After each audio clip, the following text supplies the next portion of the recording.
സക്കാത്ത് എന്നാൽ വെറും ചാരിറ്റി മാത്രമല്ല, അതൊരു പവർഫുൾ ഇക്കണോമിക് ടൂൾ കൂടെയാണ്. ലോകത്തിന് മുന്നിൽ ഇസ്ലാം വെച്ച ഏറ്റവും മനോഹരമായ ഒരു ആശയമാണ് സക്കാത്ത്. സമ്പത്ത് ചിലരുടെ അടുത്ത് മാത്രമായി ഒതുങ്ങുമ്പോൾ അത് സാമ്പത്തിക രംഗത്തിന് ഒട്ടും നല്ലതല്ല എന്ന് നമുക്കറിയാം. കെട്ടിക്കിടക്കുന്ന ഈ പണത്തെ ചലിപ്പിക്കുന്ന ഒരു കിടിലൻ ടെക്നിക്കാണ് സക്കാത്ത്.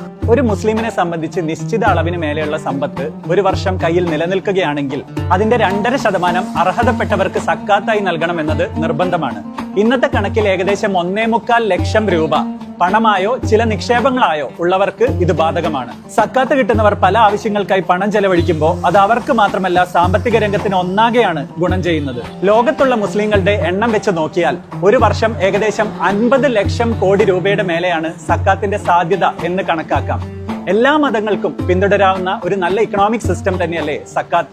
നിങ്ങളുടെ അഭിപ്രായം കമന്റ് ചെയ്യൂ.